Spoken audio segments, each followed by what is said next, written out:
You got bullied, right? You talked all the Well, time. everybody gets bullied. But some people are bullied more than others. My son, Anthony, is overweight. His friends used to tease him and ridicule him. Our 8-year-old son has been called fat by a few friends. How can we as parents encourage a healthy lifestyle, knowing when or if to focus on weight? The situation that you're both facing at the moment is not optimal by any stretch of the imagination. My husband and I are parents to 2 young adult ladies. When we're asked for guidance about dating, we feel like the generation gap right now is more like a generation chasm. How can parents raise children to value depth in an age dominated by short-form content? Well, there's an insanely difficult question.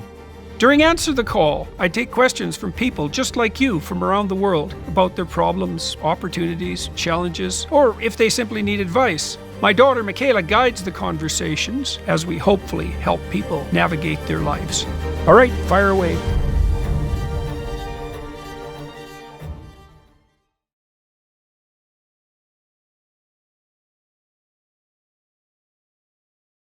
Over the next hour, we're going to hit on 2 topics, bullying and technology, which often go hand in hand. So the first guy we have is John in Arizona. Hey, John. Good afternoon, Dr. Peterson. I'm John. I'm in northern Arizona, and thank you for having us today. It's my pleasure. I'm very interested to hear your question. Yes, my son, Anthony, is overweight, and he's approaching morbid obesity. This all started when we lived in Utah. As he gained more and more weight, his friends used to tease him and ridicule him. It was pretty horrible. He took the rejection very hard. So my question is, how do you repair this kind of damage? He's 21, approaching 22, stays in his room most of the time, lost in video games and that kind of technology. And it's kind of like living with a heroin addict. I get as sick as he does, trying to steer him and control him. And I just feel lost as a parent, and I don't know how to heal him. I don't know how to heal me. I don't know how to heal us. So. Yeah, okay. Well, the first thing I feel compelled to say is that, and this isn't exactly the psychological issue, is that, my family, my daughter in particular, Michaela, has battled with health problems, very serious health problems her whole life. And one of the things that we've discovered that's very strange and odd, but that has been verified now by thousands of people, is that a carnivore diet will strip weight off people so fast that it's absolutely beyond comprehension. And so I would feel remiss in my obligations if I didn't lay that out as a potential practical solution. And that's a long-term issue. I guess what I would say more on the forgetting about diet on the practical side, although there are obviously health concerns as well as social concerns that are relevant here, I would say, what is it that I would want to find out what you envision for your son and what he envisions. Like, we know that the situation that you're both facing at the moment is not optimal by any stretch of the imagination. You guys need a joint plan that you agree on what would be better. And I like people. Human beings by their nature are visionary creatures. As we lay out a structure that we wish to make real in the future, and we move towards that. Otherwise, we're the puppets of our surrounding or the victims of forces that are beyond our control. Vision is the alternative to manipulation and subjugation.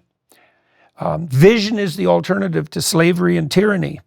Your son is not living a life that is sustainable and productive, no doubt by his own account and certainly by yours as an interested and concerned parent. It would be helpful to help him develop a plan for where he wants to be in 5 years. And for you, for him to help you understand what would be best for him from you. You know, because I can imagine his attitude is something like, get off my back, Dad, and leave me alone. And, you know, fair enough. He's got health problems. He's got social problems. He's isolated. And you can understand that his attitude could well be, don't bug me. However, things are not going in a good direction. And so your conundrum is, well, you have to, what are you going to do? Ignore it and let things deteriorate across time? That's not helpful. And so you guys are in a position where you need to develop a plan, and it needs to be one that you're both on board with. And that's going to take some very difficult discussion to convince him. I guess I would start with questions, you know, and because questions rather than statements are a much more effective way to suggest and intervene. But they have to be non-manipulative, you know, they have to be genuine questions. So if your son came and saw me, I would say, like, first of all, well, how are you reacting to your current circumstances? And then you want to listen. It's like, well, this is problematic and this is problematic, but it's like I'm defending myself by hiding and I don't know what else to do about that. You need to lay out the territory. And then you have to ask, well, if this could be rectified, what would a rectification look like? You know, do you want friends? Do you want an intimate relationship? How are you going to pursue your future goals? Do you have any future goals? What do you see as the solution to this? How, as a father, you could ask him as well, how do you want me to conduct myself when I see that you're ensconced in a world of misery in a manner that's going to make the future worse than the present? If I love you, I can't ignore that, but I don't want to torture you to death and add to your misery. So what do you want from me? Given your understanding as well that I can't just stand by and watch you go to hell in a handbasket. And so, Can I? Yes, jump you in? can. Please do. This one, that sucks. Yeah. So first of all, Yeah. and I think a lot of chronically ill, I think every chronically ill person, including people suffering with obesity, are blamed for their health problems. That's like number one. Not only That's a are good you one. sick, Yeah, but it's your fault. Yeah. And then they're left in this position where they don't know the solution, and that's not fun at all. Yeah. So like what I would say, like my husband lost 300 pounds doing the carnivore diet. It's not a joke. It's not a fad diet. It's an actual like ketogenic No, and he's a medical staggeringly diet. good-looking person now. It's quite remarkable. And it's not, you don't have to starve yourself. I would probably, if I was them, trying to get on board with trying the diet as a family. Be like, Yes, hey, right. we're on your side. This Yeah. isn't your fault. Yeah. American foods are hyper palatable. Everybody eats carbs. Some people have a harder time stopping eating them than other people, and we don't even know why. Right, So first absolutely. of all, it's too bad you were bullied. Yeah. And second of all, it's not your fault. But third of all, you can do something about it. Yeah.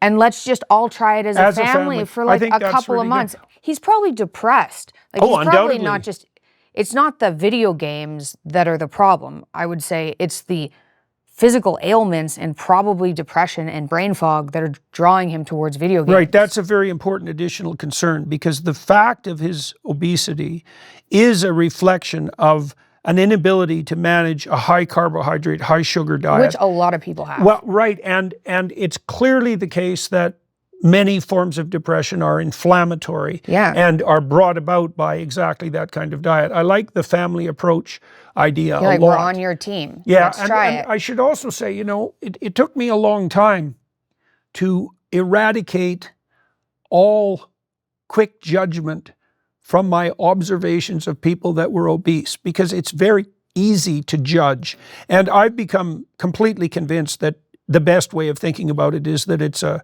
situation-induced illness. Oh yeah.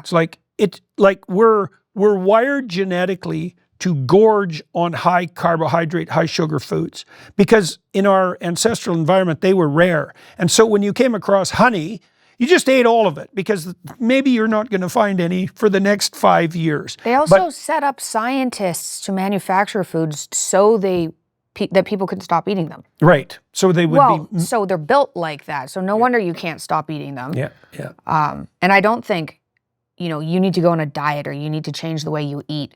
It puts the blame on the person and it doesn't even give them a plan. Well, and diets don't work because Yeah. a diet is food restriction. And the evidence is quite clear. If you restrict and then stop restricting because you can't maintain that forever, you gain back the weight you lost and more. No, it's terrible. Yeah, it's not good. And the advantage to this carnivore diet approach or keto approach is that you can eat as much as you want. You can be satiated. Yeah, I also can't tell you, like I had juvenile rheumatoid arthritis from the age of 2, and I didn't have obesity issues. I gained weight when I went away to college because then I started eating pizza and beer and delicious, terrible foods.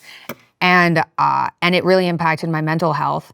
But I cannot explain how much this diet has changed my life. Like I was on something like 8 medications for psychological health and then immune suppressants, antibiotics, sleeping medication so I could sleep, painkillers for the arthritis. Like I was a complete mess. The other thing that's hopeful too is like your kid isn't very old. He's 21. I turned around my health when I was 23. I needed to get older and smarter, and I actually needed to get old enough to recognize that my health issues were going to kill me. And I don't think I reached that point, and it was obvious. I didn't reach that point until I was 23, but I know a lot of younger people who've done the carnivore diet. Like my husband started a keto diet when he was 17, and that's when he lost 300 pounds. Like he did it on the keto diet. But the carnivore diet is like, it's easier, you don't get cravings, it's hard to transition onto, but once you're on it, you don't even want those other foods. And I think he'll start dropping weight so fast that he'll be like, okay, wow, yeah, let's keep doing this. Yep. Yeah. Okay. Next question? Yep. That was a good one. That's a hopeful one. Yep. It's sad, but it's hopeful. Yep. What's it called? Peterson Academy. Peterson Academy. Peterson Academy. It's called Peterson Academy. Peterson Academy. If you want an actual education. With hand-selected professors from top universities around the world. Bringing the best professors together, making sure they're not censored in any way, giving them the audience and the remuneration and appreciation they deserve. And you were true to your word. You gave me absolute intellectual autonomy. I have had it through every course. We figure we can offer people a high-quality university-level education for under $2,000. Well, congratulations, Jordan. It's honestly brilliant. Can't wait to enroll myself. I'll be doing that straight after this. Fun, Joe. Pretty badass. Yeah.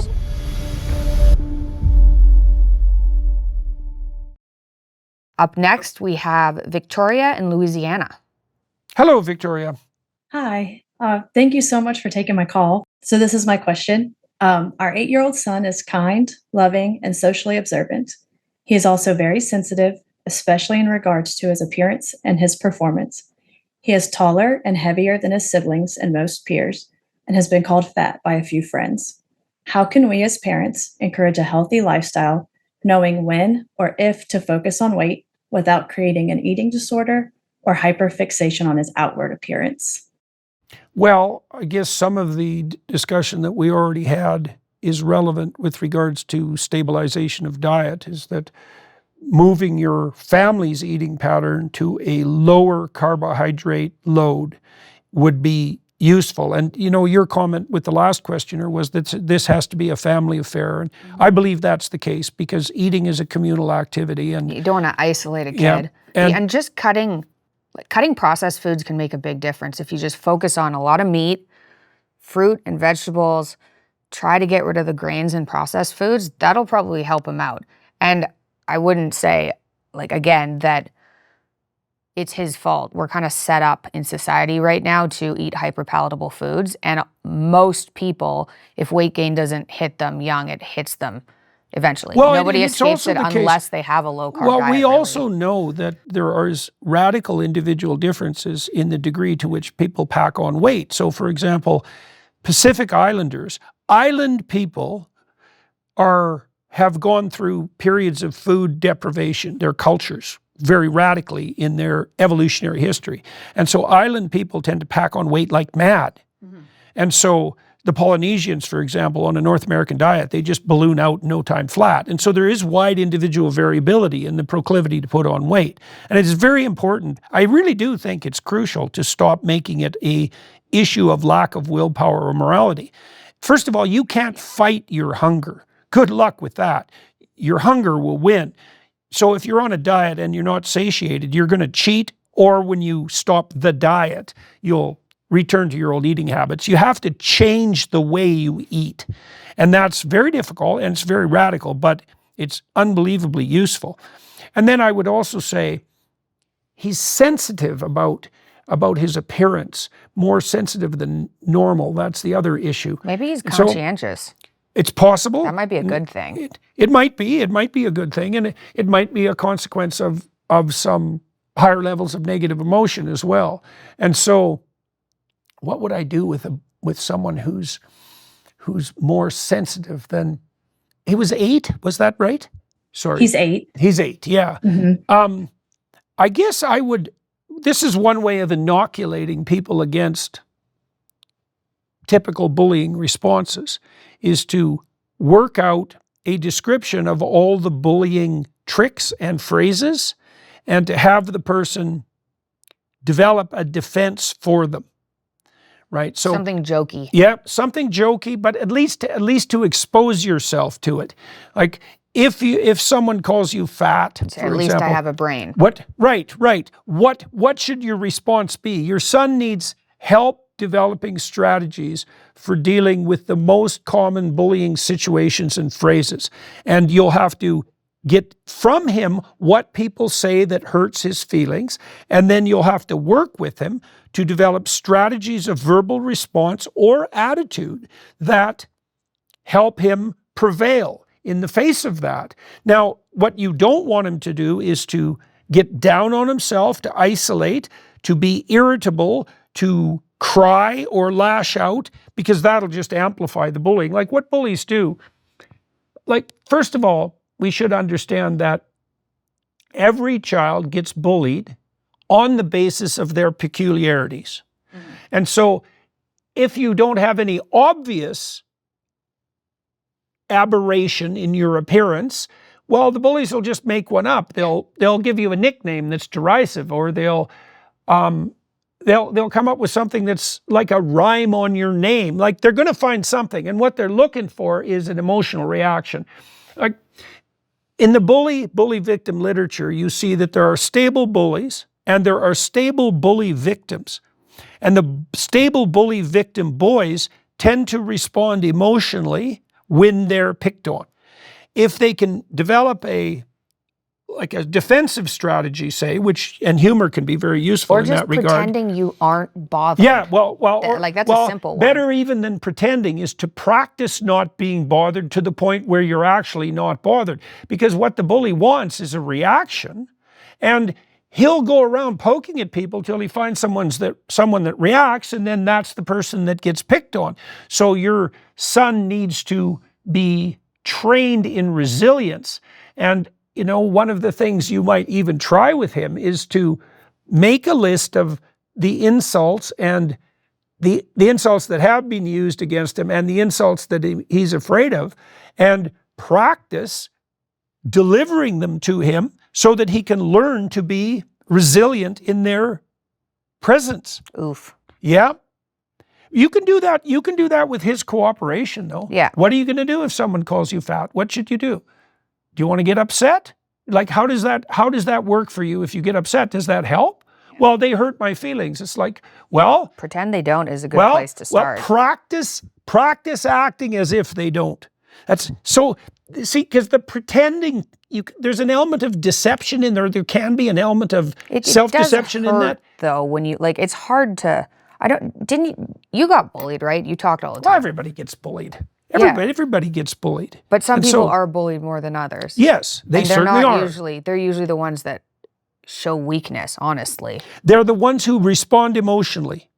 Yeah, and so practicing stoicism in the face of provocation is a useful strategy, and you can help your child learn to do that. Yeah. you, when this is a funny story. Yeah.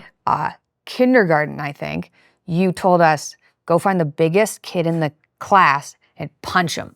And he said this, weren't you in front of other parents? Oh yeah, they were shocked. No, I think you find the biggest, ugliest kid in the classroom and then hit him on the back of the head with a toy. Oh, yeah. Wow. That's way more in depth and specific. It was a joke, obviously. We didn't do that. Yeah, no, I know you didn't do that. But in grade 2, this girl came out of the bathroom. I remember I was standing against the wall, leaning against the wall, and kicked me. Yeah. It's just random, grade 2 girl. Yeah. And I turned around and I kicked her back as hard as I could. Yeah.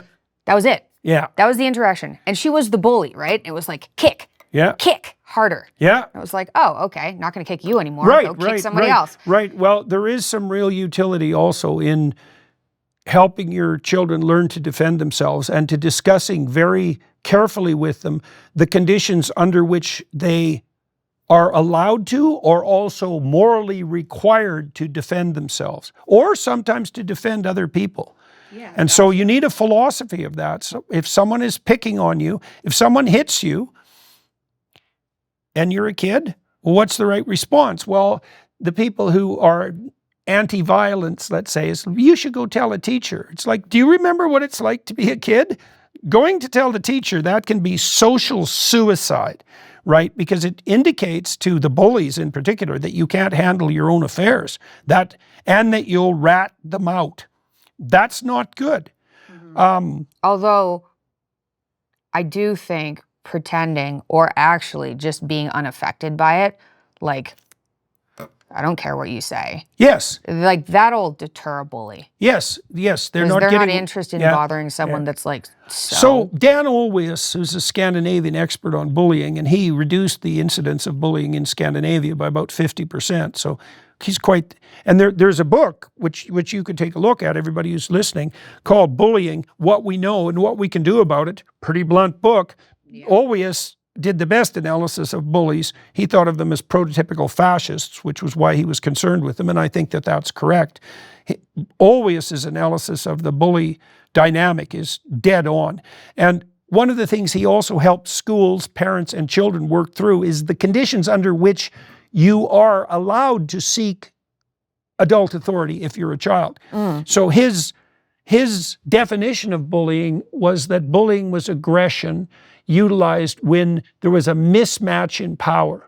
So if there's two kids of approximately equal physical size and stature, let's say in development, and they're having an altercation, that's not bullying. Bullying is when there's 3 10-year-olds against an 8-year-old, right? There's clear imbalance of power. And then if you observe that as a child, you have the moral right to intervene on behalf of the person who's being bullied with an adult, mostly because you're serving the cause of justice. And so Olweus wasn't one of these dim-witted, like hyper-agreeable social worker type interveners who thinks all violence is wrong. It's like, that's actually not true. Violence in defense of yourself or of your principles or of someone weaker is often admirable. And your children have to learn how to think that through. And your response, for example, when you got kicked, what would we say? In the ideal, there'd be no violence. It's like, well, that's not real helpful when your daughter's... I wasn't talking that girl out of kicking me. Right. She just randomly kicked me. Well, of course you weren't. Of course you weren't. Yeah. And so that stopped it. And you and I, and Julian as well, like I practiced teaching you how to punch so that you could throw a punch. And we discussed the times when that was necessary, right? So you remember that? I do indeed. It hurt. I had arthritis. Yeah, right. Everything hurt. Yeah. Childhood was very sad. Every time I talk about it with my husband, he's like, it's like bowling. Yeah, I used to bowl. My thumb used to get stuck in the bowling ball. It's like, why is everything you say depressing? It's like, well, it's funny now. You're actually a remarkably happy child. So, yeah. Well, good. Yeah. Partly thanks to you, I'm sure. As a spouse, a parent, or a leader, people count on you. But if you're constantly tired, unfocused, and just not feeling like yourself, how can you show up the way they need you to? That's where Merrick Health comes in. Merrick is a premier health optimization platform that uses comprehensive lab work, not guesswork, to uncover what's really going on in your body. Hormones, thyroid inflammation, nutrient levels, the markers that matter. Their expert clinical teams build a personalized, research-backed plan just for you, whether it's lifestyle changes, supplements, or prescription treatments. When you know what's going on inside, you can leave with clarity, show up with energy, and stay sharp for your family, your team, and yourself. Head over to merrickhealth.com and use code Peterson for 10% off to join their guided optimization program with your personal medical team. That's merrickhealth.com, code Peterson. Stop guessing, start leading, and start with Merrick Health. Next caller. Next caller. On the line now is Marilyn in Florida. Hello, Marilyn. Hello, thank you for taking my question. My husband and I are parents to two young adult ladies, 18 and 24 years old. And when we're asked for guidance about dating, we feel like the generation gap right now is more like a generation chasm. For example, social media, how the people connect today, different sexual norms. There are situations that have been brought up that we never encountered when we were in the dating life. We're often hard-pressed to offer really good advice. I was wondering if you would have any thoughts on that. Well, there's an insanely difficult question. Well, this is everything I say is going to get me in trouble on this regard. So yeah. So the first thing I would say is that alcohol is a dating danger that's always underestimated in its magnitude. It isn't unreasonable to point out that there would be zero date rape, essentially, if alcohol wasn't involved. And so that's a good thing to know. And then I would say as well, when you're talking to your daughters, that their right and obligation to say no should be exemplified, should be encouraged and strengthened. And here's why I believe this to be the case. So women cross-culturally are hypergamous. It's a deep characteristic of femininity among human beings. It's not the case for all of our primate relatives, by the way. Women mate up and across and up hierarchies. Cross-culturally, they like men that are about 4 years older. And so you might ask yourself, what's the female mating strategy, the human female mating strategy? And the human female mating strategy is to watch men compete with one another and peel from the top. And it's a brilliant strategy because what women are essentially doing is thinking, well, the best man will win in competitions with other men. And she sits back and watches and picks the guy who emerges victorious. And that's a great strategy. And so men compete for status in large part to attract women. The status that men have among men, the most viable marker of that status is their competence. And men will grant other competent men status. And then women are fortunate because they can use that as a marker for finding a competent man. And the question is, what confers status among women in the opinions of men? And that's easy. It's their ability to say no. And so no is a superpower for women. And because the typical high status guy, for example, so a desirable guy, who faces no is either going to depart because he's interested in exploitation, in which case good riddance, or he's going to think, what's up with her? I'm a high status guy and she says no. Well, that indicates that that's her indication of status. Now, I should also point out, here's something to talk to your daughters about that's very concrete. So imagine there are two mating strategies. One is short-term, so that's free love, sexual gratification. That's the whole kind of dark hippie ethos from the 1960s. And then there's the mating strategy that's more oriented towards long-term committed relationships, which you might well define as marriage. Okay, so now imagine that you do a personality assessment of the men who pursue those variant strategies. So who are the guys that are after short-term sexual gratification? Well, we know who they are. They're dark tetrad types. They're Machiavellian, so they use their language to manipulate. They're psychopathic. They have a tilt towards psychopathy, so they're predatory parasites.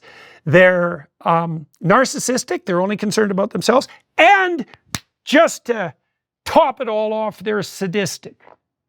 And so when women participate in that easy sexual revolution, let's say, that's short-term pleasure focused, they throw themselves into the hands of the worst men. And so it's much better to play a long-term game. Now, if your daughters are having a hard time finding someone who wants to play along, well, then I would say they're well advised to not be unhappy that men who are irritated because they don't get what they want right now have left. Mm-hmm. Because that is not a person you want to be around. Yeah, for sure. No, yeah, for sure. For sure. All of the evidence converges on this very solidly. I have just a loop in technology. Yeah. So I went through this kind of thing 10 years ago. So it's still kind of recent. And the dating experience has changed since then, but not a ton. I would say that you've told me this before, and this was very helpful. Figure out what your kids want as a life plan. This is probably more relevant for your 24-year-old because your 18-year-old is 18. But does she want to get married? Does she want to have kids young? Does she want to be a stay-at-home mom? Does she want to work at the same time? Figure out those serious questions and make sure they know the answers to those questions. Then they can utilize technology. So what I found helpful is you can download a dating app. So back in my day, it was Tinder. Now there's hordes of them. But Tinder was pretty rough back then too. But you can meet people online, generate a rapport to see if you get along. Then you can say, I want to go for a coffee date. Yeah. So coffee date doesn't have the alcohol problem. You can go for a half an hour coffee date. You can tell right away, especially if you don't have alcohol to numb yourself, if you dislike or like the person. And then you can get up and leave, which is totally fine. But if you like the person, you can pretty much have the conversation about what you want in life right off the bat. And if that scares that person away, then it's good that they're gone anyway. Mm-hmm. So you might as well encourage them to go out and meet people. Yeah. They might have to go on 20 of these coffee dates to meet someone who goes, hey, we want the same things in life. Yeah. And then you can take it from there. Yeah. That's okay. There's a bunch of things about that are very important. So talk to your daughters precisely as you said about what they want. Yeah, you taught me that. Yeah. Make a list of what you want. Precisely that. You do that when you're shopping for a house. Yeah. What do you want? Okay, so now you know. Well, now you have a criteria by which to judge potential partners. They either want that or they don't. If they don't, well, maybe they have a better offer. Probably not, but maybe they do. And if they don't, it's don't be upset that they leave. You're thrilled that they leave because the last thing you want is the wrong person. Okay, so that's the first thing. Talk to your daughters so they have a plan that gives them a template for acceptance and rejection. Encourage them to reject. Right? Not arbitrarily and meanly, and maybe even to look beyond their immediate reaction at things more fundamental like shared goals, right? Because there are people you meet that you're not necessarily so attracted to immediately, but you learn to like them, and that's because they're of good character. So that shared vision of the future is extremely important. Then the next thing is slow, safe situations to mutually get to know each other, and certainly the initial coffee date in the daytime, somewhere public, yes, exactly, and then care with each step forward. Here's another rule of thumb for women, I would say, and I also think it's true for men, but it's more desperately necessary for women.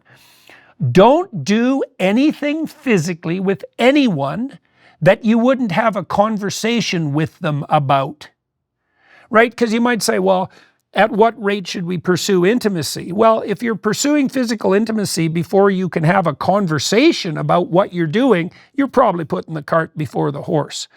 So That's for sure. You know why life feels so chaotic and meaningless for so many people? It's because we refuse to confront the real vices within ourselves. Pride, anger, lust, envy, greed. These aren't just bad habits, they're deep-rooted sins that create genuine suffering and inner chaos. That's why this month's St. Michael the Archangel Challenge on Hallow matters. It's a 40-day commitment to spiritual warfare, not comfortable self-improvement, but real confrontation with what's darkest in yourself through daily prayer, fasting, and sacrifice. This isn't about surface-level behavior modification, it's about going to war against disorder within you and society. You'll walk alongside St. Francis of Assisi, one of the most radical figures in Christian history, a man who chose poverty and embraced suffering because he understood that drawing closer to God means detaching from everything that isn't him. The challenge runs from August 13th to Michaelmas on September 29th, a feast day celebrating victory of order over chaos. If you want to confront what's darkest in yourself and emerge with something redemptive, something sacred, then take up your cross, join the challenge, and walk the path. It's not easy, but it's necessary, and you'll be stronger for it. Get Hallow 3 months free at hallow.com/Jordan.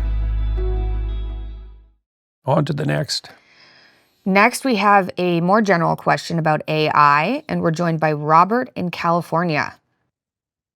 So let me ask my question. First of all, thank you for having me here. My question is a quick two-parter. The first part, they're both actually about LLMs, like ChatGPT and stuff like that. I was wondering, first of all, whether you use them yourself, and if so, what you make of the experience. And if you don't, why you don't. And second of all, I was wondering what you thought the social consequences of their widespread adoption would be. Do you think people are basically going to offload lots of their thinking to these devices, or do you think there's going to be some kind of rebellion? Okay, let's answer the first part of that question. I use LLMs all the time. I use ChatGPT, I use Grok, and I have a system that one of my compatriots built with me and for me that's based on the King James Bible, and that also incorporates a bunch of the things that I've written and lectured on that I can use as a conversational partner when I'm trying to figure out what I think. They are insanely helpful. They're like having a research team at your fingertips. You have to torture the woker models, ChatGPT and Grok to some degree, into telling the truth by specifying your questions very carefully and laying down rather impolite restrictions. But you probably have to do that with people when you're trying to get the truth out of them too, rather than some just polite and agreeable response. I think they're stunningly remarkable machines, and they've been ridiculously useful for me while I'm writing. So I use them all the time. When I'm writing, I have like 3 LLMs open, and I'm just conferring with them all the time. I ask them for advice on how I'm formulating paragraphs. They're ridiculously useful.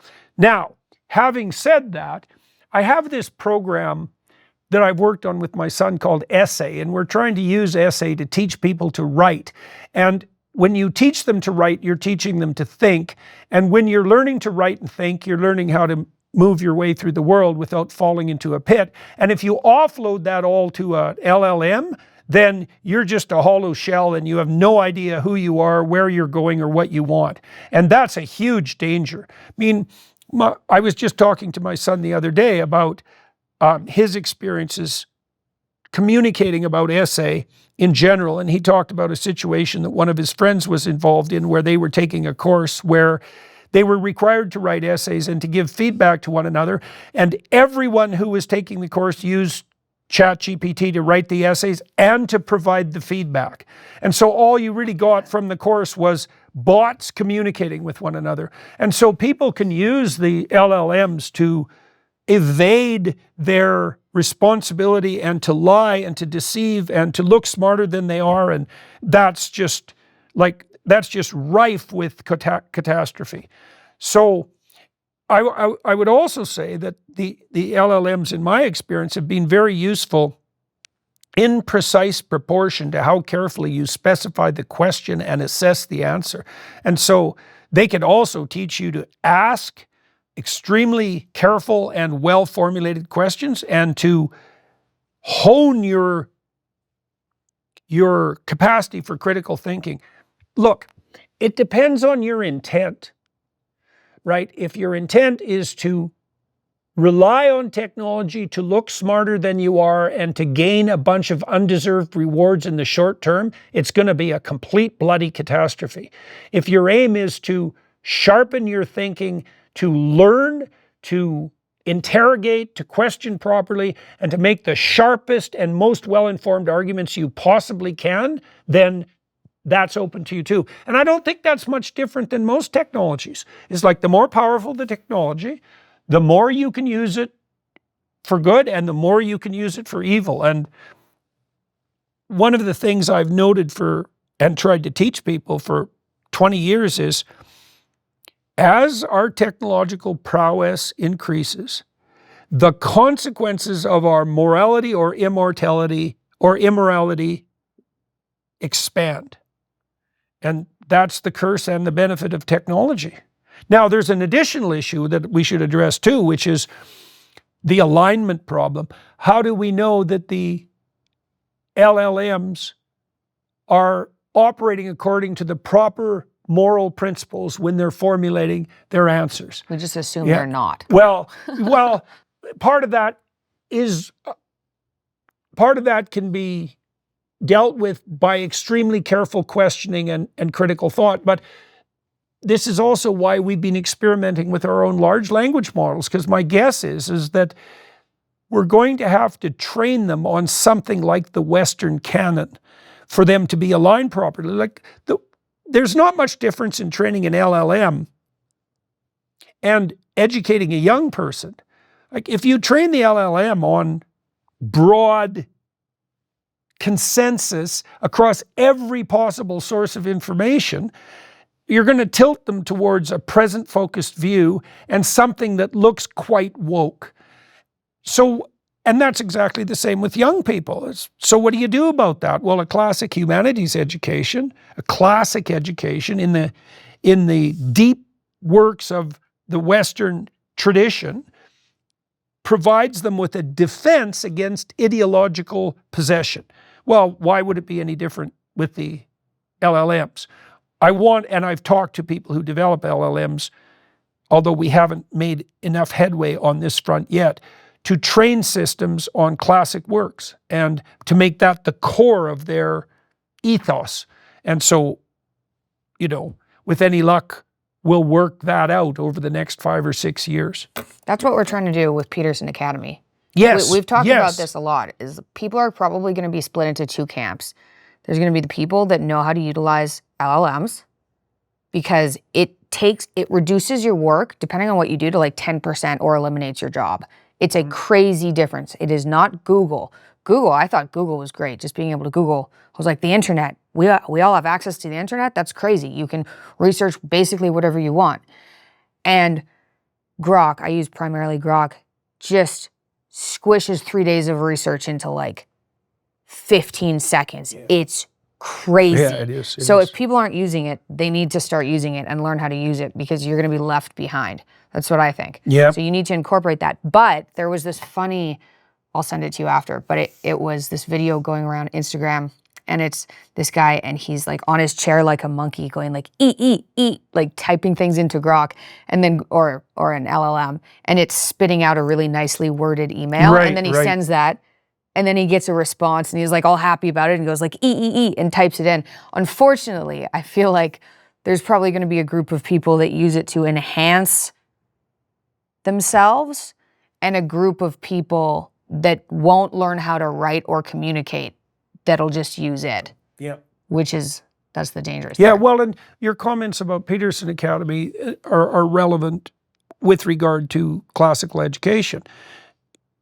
If you're going to use an LLM intelligently, you better be well informed and morally grounded properly. Mm-hmm. But of course that's the case, because the more powerful tools you have at your disposal, the more your stupidity will magnify itself in consequence of the misuse of those tools. And I've known this for years. One of the reasons I got attracted to Carl Jung's thought was because in the aftermath of World War II and our development of the hydrogen bomb, he pointed out that the true danger that confronted humanity wasn't the bomb itself. It was the ideological foolishness that would lead us to use it. And that the development of the psyche, the development of wisdom was as your technological power increases, the requirement for you to be wise increases proportionately. Well, yeah, that's even more the case now. And I think the LLMs have really, they've been another tremendous example of the necessity of that moral grounding. And that's you find that moral grounding in consequence of being properly educated. And that is what we're trying to do on Peterson Academy. Mm-hmm. Last question? Last question. So up last, we have a recorded message from Diego in Paraguay. Cool. Hi, Dr. Peterson. Thank you very much for this opportunity to ask a question that is very important for me. How can parents raise children to value depth, purpose, and delayed gratification in an age dominated by short-form content, endless distraction, and dopamine-chasing media?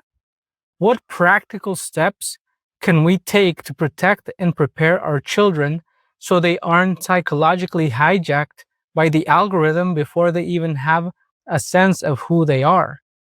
So the most terrifying element of the algorithm, and you can really see this in the degeneration of YouTube, especially over the last 2 years, is that the algorithm maximizes for grip of attention. And fair enough, because why wouldn't you want to be given things that you want to attend to? But the problem comes as the maximization of grip of attention becomes shorter and shorter duration, right? Like, pathological addiction is actually the hijacking of attention by short-term considerations. So the shorter term across which your attention span is being manipulated, the more pathological the outcome. And you can see a race to the bottom in the social media world. And TikTok probably really kicked that off. You're not a fan of TikTok? You don't like to swipe. Right. 15-second bursts, right? And so, okay, so how do you fight against that? Well, look, you fight against that the same way you fight against immaturity as you socialize your children. What you're actually doing when you socialize children is you expand the time frame over which they calculate reward, right? So they're able to maintain attentional focus for longer and longer spans of time, well, they're doing effortful things that culminate in a delayed reward. It's the definition of maturity. So how do you practice that with them?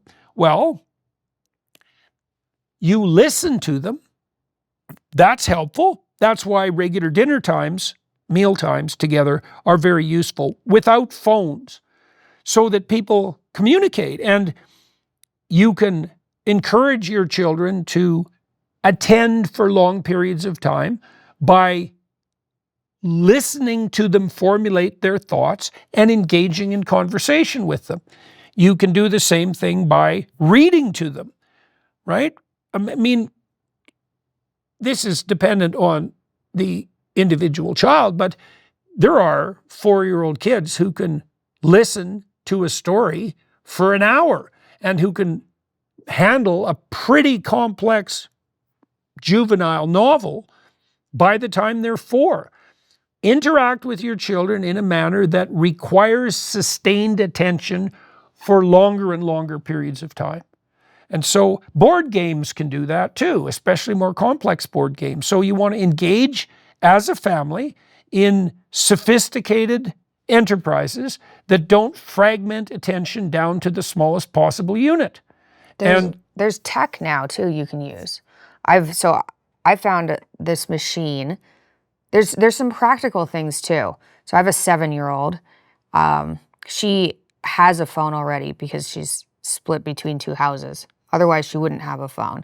I would say delay the phone for sure. I haven't given my kids screens before the age of 3, like including movies and things, just because you can see a 2-year-old glued to a screen and you're like, that cannot be good for their brain. So like no screens. There's this player, it's called a Yodo player, And it's this little machine that little kids can operate by themselves. And you get these cards that are either music or stories, and you can stick the card in the machine. A little graphic shows up, but it's not a screen. It's like some lights that move around a tiny bit. It's not hyper stimulating. And then they can listen to stories and things. So just as a practical tech piece, I really like the Yodo. And then for hyper stimulation too, we use kind of a Montessori approach. It's just limited toys. Don't overrun them with toys. Just a couple, and you can swap them out every couple of weeks so they get new toys every couple of weeks. But I think avoiding the hyperstimulation when they're really little helps a lot. And then delaying, like you just talked to Jonathan Haidt, right? Delaying social media, delaying phones, delaying screens. Yeah, and Haidt has talked a lot about the fact that many states, I think he said 13 states already, maybe it's more than that, have decided to make schools phone-free zones. Good, yeah. Brazil has done that, and many more states are planning to do it. All the way up to grade 12, just no phones. That's my understanding. No phones in schools. That's good. It seems like the right thing to do. The evidence for its utility is not in yet, but that constant fragmented attention, the fundamental problem is that the AI algorithms are going to optimize for the grip of short-term attention, and there's no difference between that and addiction. That's just addiction by a different definition. And so encourage your children to pursue processes, pursue activities that require the investment of attention, and do that jointly. So, yeah, agree. Yep. Well, thank you, Dad. That was fun. Thank you to everybody who asked questions. Much appreciated. And thanks, Mick. Yep, it was great. Thank you guys so much for watching or listening today. Hit the like and subscribe buttons so you can be sure to catch all the episodes if you enjoy these answers to these questions. It's us answering the call. We'll have many more soon. Thank you. Do you have a question you'd like us to explore? Share it with us at the link in the video's description, and let's face life's challenges together.